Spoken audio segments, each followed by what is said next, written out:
नमस्कार, जनवार्तामध्ये आपल्या सगळ्यांचं स्वागत। सर्वप्रथम पाहूयात ठळक बातम्या।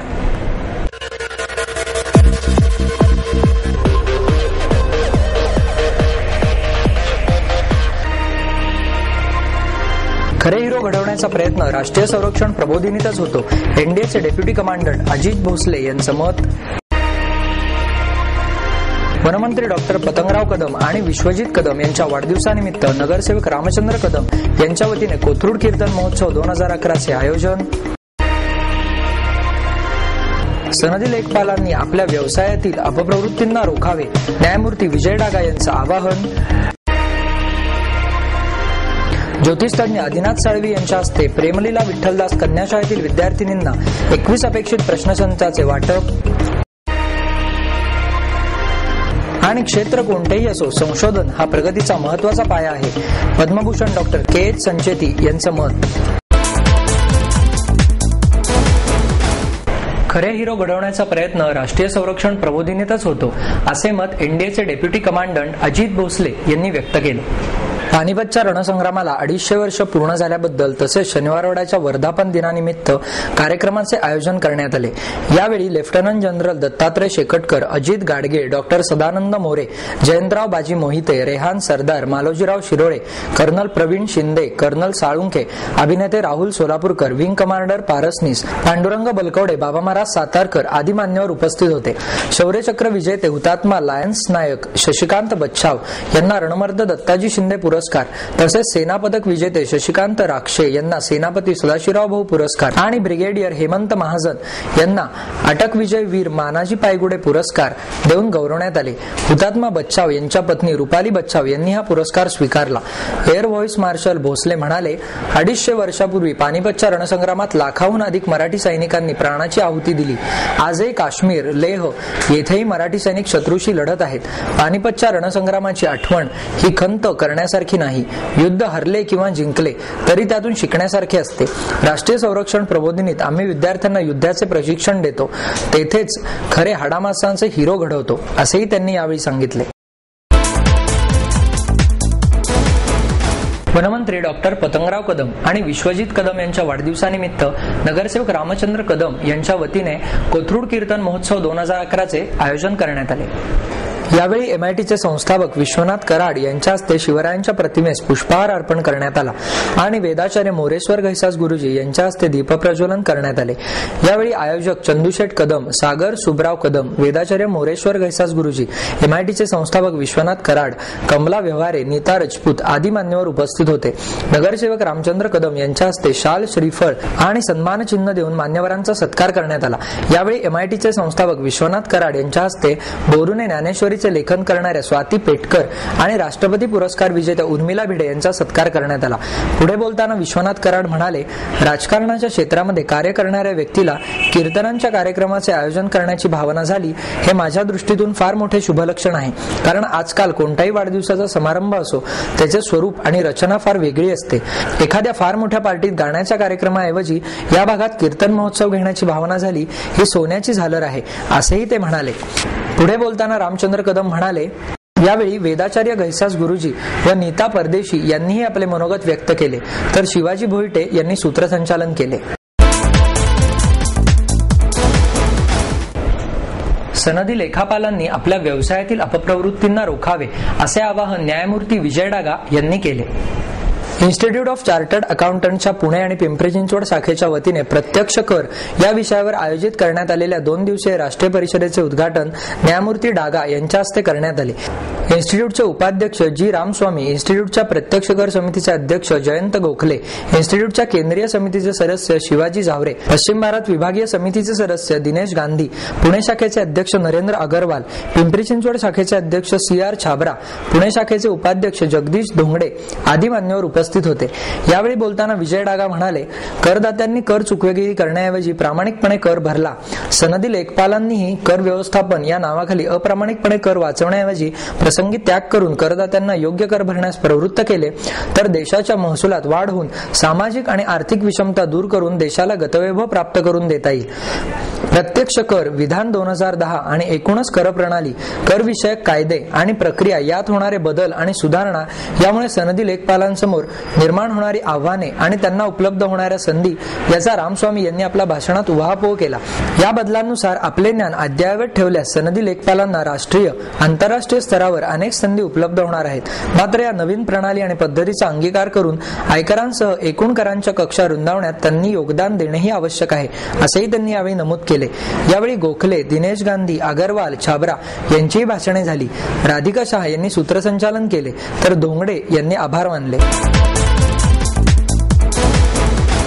रंगत संगत प्रतिष्ठानचे अध्यक्ष ॲडव्होकेट प्रमोद आडकर यांच्या हस्ते डॉक्टर मधुसूदन घाणेकर यांचा राष्ट्रगौरव पुरस्कार देऊन सन्मान करण्यात आला. आईच्या ऋणात राहून समाजात विशेष कामगिरी करणाऱ्या व्यक्तींना राष्ट्रगौरव पुरस्कार देऊन सन्मान करणारे डॉक्टर मधुसूदन घाणेकर यांचे काम कौतुकास्पद असून त्याचा मला अभिमान वाटतो, असे उद्गार प्रसिद्ध बांधकाम व्यावसायिक DS कुलकर्णी यांनी काढले. घाणेकरांचा 25,000वा प्रयोग अमेरिकेत करू असेही ते पुढे म्हणाले. ताई घाणेकर यांच्या जन्मशताब्दी समितीच्या वतीने आयोजित केलेल्या डॉक्टर मधुसूदन घाणेकर यांच्या सबकुछ मधुसूदन या 12,000व्या विश्वविक्रमी प्रयोगासाठी कार्यक्रमाचे आयोजन करण्यात आले. या कार्यक्रमाला ज्येष्ठ चित्रकार मंगेश तेंडुलकर, व दा भट, सुलभा सोहनी आदी मान्यवर उपस्थित होते. अंजली महागावकर यांनी सन्मानपत्राचे वाचन केले. रुचा घाणेकर यांनी सूत्रसंचालन केले तर मेघना घाणेकर यांनी आभार मानले. ज्योतिषतज्ञ आदिनाथ साळवी यांच्या हस्ते प्रेमलीला विठ्ठलदास कन्या शाळेतील विद्यार्थिनींना 21 अपेक्षित प्रश्नसंचांचे वाटप करण्यात आले. यावेळी ज्योतिषतज्ञ आदिनाथ साळवी, जनवार्ताचे संपादक सागर शिंदे, SNDT शाळेच्या मुख्याध्यापिका आणि शिक्षिका उपस्थित होत्या. हा कार्यक्रम SNDT शाळेत आयोजित करण्यात आला. या कार्यक्रमात आदिनाथ साळवी यांचा आणि जनवार्ताचे संपादक सागर शिंदे यांचा पत्रकारिता पुरस्कार मिळाल्याबद्दल सत्कार करण्यात आला. यावेळी 10वीच्या विद्यार्थिनींना साळवी आणि शिंदे यांच्या हस्ते 21 अपेक्षित प्रश्नसंचाचे वाटप करण्यात आले. यावेळी बोलताना आदिनाथ साळवी म्हणाले, नियतीने प्रत्येक क्षणाची निर्मिती केलेली असते. प्रयत्नांची पराकाष्ठा करणारे पुरुष श्रेष्ठ कधी कधी किंवा आयुष्याच्या शेवटी अपयशी का ठरतात या प्रश्नाचे उत्तर शोधण्यासाठी अखेर नियतीला शरण जावे लागते.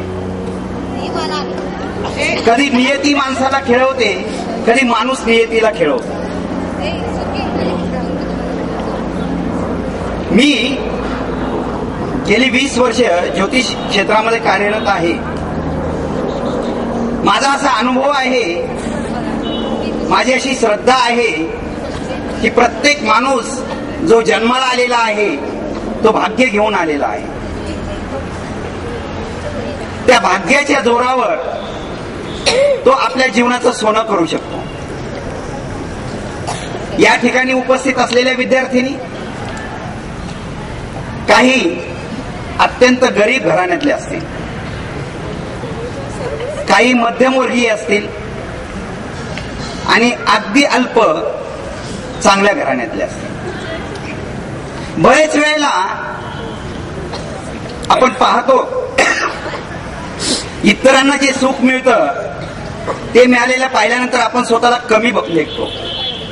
स्वतःकडे पाहण्याची आपली दृष्टी ही कमकुवत होते आणि मग वाटतं की हे आपल्याला शक्य नाही. पण विद्यार्थिनींनो, मी तुम्हाला सांगू इच्छितो की जगामध्ये जे जे महान लोक जन्माला आलेले आहेत, ज्यांनी कर्तृत्व गाजवलेलं आहे, ज्यांनी यशाच्या शिखरावरती विराजमान झालेले आहेत, अशी एकही व्यक्ती श्रीमंत घराण्यात जन्माला आलेली नाही. याचं ज्वलंत उदाहरण म्हणजे गुलामाच्या घरात जन्माला आलेला नेपोलियन बोनापार्ट, वयाच्या 20व्या वर्षी रस्त्यावरती भीक मागणारा हिटलर, की ज्याच्या नजरेच्या धाकात अख्खं जग 1940 ते 50च्या दरम्यान अख्खं जग त्याच्या नजरेच्या धाकात. कमळ हे नेहमी चिखलामध्ये उमलतं, हिरा नेहमी कोळशाच्या खाणीमध्ये जन्माला येतो. तुम्ही कुठे जन्म घेतलाय, कोणाच्या घरात जन्म घेतलेला आहे याच्यावरती तुमचं कर्तृत्व अजिबात अवलंबून नसतं. कर्मवीर भाऊराव पाटील हे फक्त 6वी नापास होते, पण ते शिक्षण महर्षी झाले. दुर्दम्य इच्छाशक्ती, निश्चित ध्येय कठोर परिश्रम आणि निश्चिम ईश्वर भक्ती असेल तर जगातली कोणतीही शक्ती तुम्हाला तुमच्या इच्छित ध्येयापासून परावृत्त करू शकत नाही. याचं ज्वलंत उदाहरण जर तुम्ही पाहाल तर जी लोक जन्माला आली, मला सांगा कोणी जन्माला, एखादा डॉक्टर जन्माला आला असं आपण कधी म्हणतो का की हा डॉक्टर जन्माला आला, हा वकील जन्माला आला, हा प्राध्यापक जन्माला आला, हा मुख्याध्यापक जन्माला आला? कोणीही जन्माला आल्यानंतर मुख्याध्यापक, शिक्षक, वकील, डॉक्टर, इंजिनियर, कमिशनर म्हणून जन्माला येत नाही. तर तो डॉक्टर, वकील, इंजिनियर, कमिशनर कसा बनतो? तर त्याच्या विचारांनी बनतो. क्षेत्र कोणतेही असो, संशोधन हा प्रगतीचा महत्वाचा पाया आहे, असे मत पद्मभूषण डॉक्टर के.एच. संचेती यांनी व्यक्त केले. Janseva foundation, Jagtik Vayovardhan center India, lions club, Indian medical association, BJ medical college व भारती विद्यापीठ मेडिकल कॉलेज यांच्या वतीने भेटूया एका दिग्गजाला या विषयावर डॉक्टर संचेती यांच्या विशेष मुलाखतीचे आयोजन करण्यात आले. समीरण वाळवेकर यांनी त्यांच्याशी संवाद साधला. या प्रसंगी वनराईचे अध्यक्ष डॉक्टर मोहन धारिया, आरोग्य विज्ञान विद्यापीठाचे कुलगुरू डॉक्टर अरुण जामकर, जागतिक आरोग्य संघटनेचे माजी संचालक डॉक्टर गुरुराज मुतालिक, भारती विद्यापीठचे कुलगुरू डॉक्टर शिवाजीराव कदम, लायन्स क्लबचे मदन सुराणा आदी मान्यवर उपस्थित होते. यावेळी डॉक्टर संचेती आणि त्यांच्या पत्नी मीना संचेती यांचा मानपत्र देऊन गौरव करण्यात आला. यावेळी बोलताना डॉक्टर संचेती म्हणाले, संशोधनामुळेच आपण प्रगती साधू शकतो. त्यातून मनाला चालना मिळते. मेंदूला कधीही वार्धक्य येत नाही. त्यामुळे मी सतत संशोधनाचाच विचार करीत असतो. वडील व्यापारी असतानाही लहानपणापासून वैद्यकीय क्षेत्राची आवड निर्माण झाल्याने या क्षेत्राकडे वळलो. मी लहानपणापासून वडिलांना त्यांच्या व्यवसायात मदत करायचो. किराणा दुकानात माल विकायचो, अमृततुल्यमध्ये चहा द्यायचो. तेव्हा त्यांच्याकडूनच मी आयुष्यात संतुलन, सचोटी आणि कष्ट शिकलो. त्यांच्या दृष्टीने अन्न मिळवून देणारा ग्राहक हा देव होता. मी देखील माझ्याकडे येणाऱ्या प्रत्येक रुग्णाला दैवत मानून त्याची सेवा करतो, असेही त्यांनी यावेळी सांगितले. कैलास मानसरोवर यात्रेतील छायाचित्रांच्या प्रदर्शनाचे उद्घाटन माहिती आयुक्त विजय कुवळेकर यांच्या हस्ते करण्यात आले. कैलास मानसरोवर यात्रेतील छायाचित्रांचे हे प्रदर्शन बालगंधर्व कलादालन येथे भरवण्यात आले. उद्घाटन प्रसंगी उदय बांदिवडेकर, निखिल हिंगमिरे, प्रणव आयरे आदी उपस्थित होते.